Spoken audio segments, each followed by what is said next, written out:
તો વહેલી સવારથી જ લાંબી લાઈનો લાગી રહી છે અને સવારે 7 વાગ્યાથી લાંબી લાઈનો દરેક મતદાન કેન્દ્ર પર લાગી રહી છે. કચ્છમાં 8.8% મતદાન નોંધાયું તો બનાસકાંઠામાં 12.28% અત્યાર સુધી મતદાન નોંધાયું છે. પાટણમાં 10.42% તો મહેસાણામાં 10.5% મતદાન નોંધાયું છે. સાબરકાંઠામાં 11.43% તો ગાંધીનગરમાં 10.31% મતદાન નોંધાયું છે.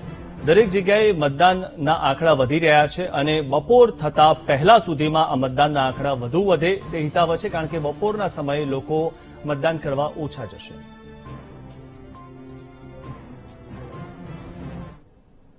અમદાવાદના શિલજમાં મતદારોનો ઉત્સાહ જોવા મળ્યો છે. વહેલી સવારથી જ લોકો મતદાન મથકે પહોંચ્યા છે, ત્યારે એક સાથે 100 લોકોએ સામૂહિક મતદાન કર્યું હતું.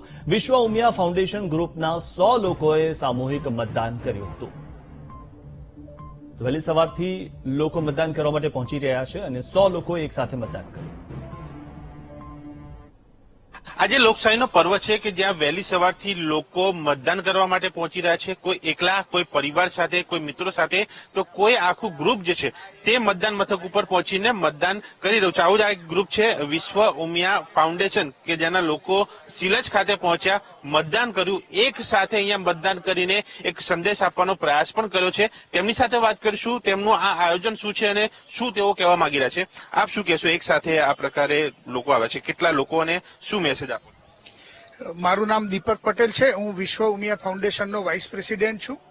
વિશ્વ ઉમિયા ફાઉન્ડેશન છેલ્લા 40 દિવસથી મતદાન જાગૃતિ અભિયાનની મુહિમ ચલાવી રહ્યું છે અને તે મુહિમના ભાગરૂપે આજે મતદાનના દિવસે સવારે 6:45-7 વાગે અમે વિશ્વ ઉમિયા ફાઉન્ડેશનના 100 લોકો એક સામટું મતદાન કર્યું છે. અમારી સાથે ફર્સ્ટ ટાઈમ વોટર્સ બી છે અને અમે સર્વે સિટીઝન્સને અપીલ કરીએ છીએ કે મતદાન કરો, સનાતન ધર્મની રક્ષા માટે મતદાન કરો. આપ શું કહેશો, ફર્સ્ટ ટાઈમ વોટર? યસ, મારું નામ હિતશ્રી છે અને આજે મેં ફર્સ્ટ ટાઈમ વોટિંગ કર્યું છે અને હું તો ઘણી નર્વસ હતી કે કેવું બધું હશે અહીંયા પ્રોસેસ નહીં બધું, પણ મને વિશ્વ ઉમિયા ફાઉન્ડેશનમાંથી ઘણું માર્ગદર્શન મળ્યું છે કે અહીંયા કેવી રીતે નર્વસ થયા વગર હું મારું વોટિંગનું કામ કરી શકું છું. અને હું શિલજમાં નાનપણથી રહું છું અને આજે જે શિલજ ગામનો જે વિકાસ જોયો છે એના ઉપરથી મને ખ્યાલ આવ્યો છે કે મારે કોને વોટિંગ કરવું જોઈએ અને હું બધાને અપીલ કરીશ કે બધાએ વોટ કરવો જોઈએ. જે 18 વર્ષથી ઉપર છે એ બધાએ વોટ કરવો જોઈએ. મતદાન એટલે ખૂબ મહત્વનો દિવસ, એક મહત્વનો પર્વ. હા, મતદાન એટલે એક મહત્વનો પર્વ અને એક મોટો તહેવાર કહેવાય. લોકશાહી માટે મોટો તહેવાર કહેવાય. એટલે દરેક નાગરિકોએ ભૂલ્યા વગર અચૂક મતદાન કરવું જોઈએ. મતદાન એ આપણો ફરજ છે, એટલે મતદાન કોઈએ ચૂકવું ના જોઈએ. એટલે મતદાન કરવું જોઈએ, આ એક સંદેશ આ ગ્રુપ આપી રહ્યો છે અને આ સંદેશ સાથે 100 જેટલા લોકો અહીંયા એક સાથે પહોંચ્યા અને મતદાન કર્યું અને લોકશાહીના પર્વનો તેઓ ભાગ બન્યા. કેમેરામેન આજે સાથે દર્શન રાવલ, વીટીવી ન્યૂઝ, અમદાવાદ. વહેલી સવારથી મતદારો મતદાન કરવા માટે પહોંચી રહ્યા છે. આ વિશે વધુ માહિતી મેળવી અમારા સંવાદદાતા અનિતા પટની પાસેથી. જે અનિતા, જે રીતે વહેલી સવારથી જ લોકો મતદાનો માટે લાઈનો લગાવી રહ્યા છે, કઈ કઈ જગ્યાએ કેટલું મતદાન થયેલું છે અને શું અત્યાર સુધીની ટકાવારી છે?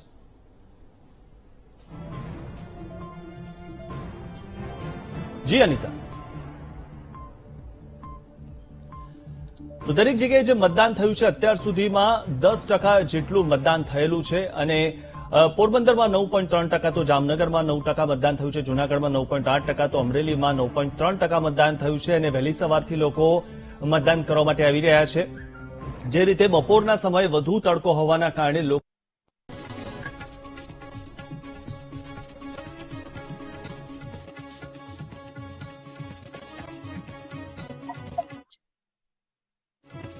મતદાન કરવા માટે મોટી સંખ્યામાં લોકો અત્યારે દ્રશ્યો જોઈ શકાય છે. લાઈનો જોવા મળે છે શહેરી વિસ્તાર અને ગ્રામ્ય વિસ્તારમાં. એક ઉત્સાહ જોવા મળી રહ્યો છે. સિનિયર સિટીઝન હોય કે મહિલાઓ હોય કે તમામ જે લોકો જે છે તે મતદાન કરવા માટે હાલ પહોંચી ગયા છે. જે પ્રકારના દ્રશ્યો અત્યારે તમે જોઈ શકો છો કે લોકોની લાઈનોની કતાર છે અને સાથે જે પૂર્વ ધારાસભ્ય તેજસ્વીબેન દ્વારા પણ મતદાન કરવામાં આવ્યું છે. મહત્વનું છે કે જે પ્રકારનો મુદ્દો અત્યારે હાલ કહેવામાં આવી રહ્યો છે કે લોકસભાની ચૂંટણીમાં શું છે તે તેમની પાસેથી જાણીશું. ખાસ તેજસ્વીબેન, તમારું સ્વાગત છે. તમે શું કહેશો, આજે મતદાન માટે લોકોનો જે ઉત્સાહ જોવા મળી રહ્યો છે, તમે બી મતદાન કર્યું છે, શું કહેશો? અત્યારે હાલ લોકસભાની ચૂંટણીનું મતદાન છે આજે ત્રીજા તબક્કાનું મતદાન છે 7મી તારીખે, એટલે કે આજે. અને અમદાવાદમાં અને ગ્રામ્યમાં બધે સારું એવું વોટિંગ થઈ રહ્યું છે, કારણ કે વડાપ્રધાન શ્રી અને ગૃહમંત્રી શ્રી કે રાજ્યના પનોતા પુત્ર છે ગુજરાત રાજ્યના, એટલે સ્વાભાવિક છે ગુજરાતમાં વધારે ઉત્સાહ જોવા મળે. ગુજરાતની 25 સીટો લોકસભાની એના પર મતદાન છે.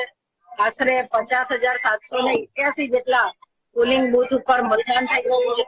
શાંતિપૂર્ણ રીતે મતદાન થઈ રહ્યું છે અને બધા મોટી સંખ્યામાં મતદાન, કારણ કે સવારના થોડી ઠંડક હોય એટલે સવારે સારું મતદાન થઈ જશે એવી અપેક્ષા છે.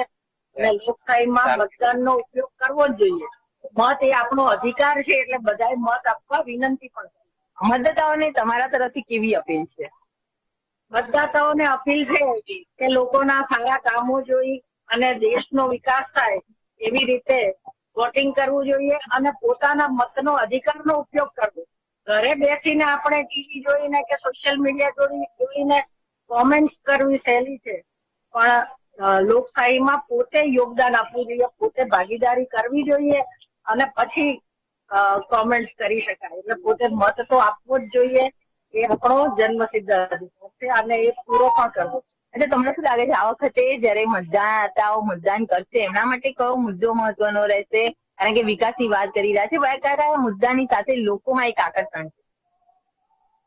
આચારસંહિતાના લીધે વધારે ડિટેલમાં નહીં કહી શકાય, પરંતુ લોકોએ સમજી વિચારીને સારી સરકાર ચૂંટવી જોઈએ અને પોતાના દેશનો વિકાસ થાય, કારણ કે આ તો લોકશાહીની ચૂંટણી છે. વિધાનસભાની ચૂંટણીના મુદ્દાઓ અલગ હોય છે અને સ્થાનિક સ્વરાજ્યના મુદ્દાઓ અલગ હોય છે.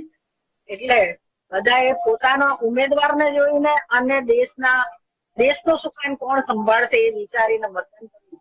ક્ષત્રિય સમાજની નારાજગીને લઈને કઈ અસર જોવા મળશે મતદાનમાં આ વખતે? લગભગ બધા માની ગયા છે એવું મારું માનવું છે કે એક સીટ વાઇઝ જોઈએ તો બધા મોટે ભાગે સમજી ગયા છે કે સારી રીતે, અને મોદી સાહેબ આવ્યા ત્યારે પણ લોકોએ સમર્થન જાહેર કરેલું, એટલે મને લાગે છે કે બધા માની ગયા.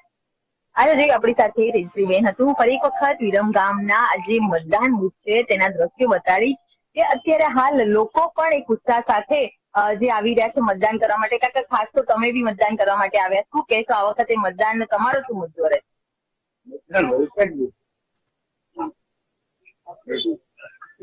ખુશી છે મતદાન આજે ખાસ તો જે ગામના લોકો જે છે તે અત્યારે મતદાન કરવા માટે અત્યારે જોવા મળી રહ્યા છે. મહિલાઓ પણ છે, પોલીસ બંદોબસ્ત પણ અત્યારે ગોઠવવામાં આવ્યું છે અને શાંતિપૂર્વક અત્યારે વિરમગામની અંદર મતદાન પ્રક્રિયા ચાલી રહી છે.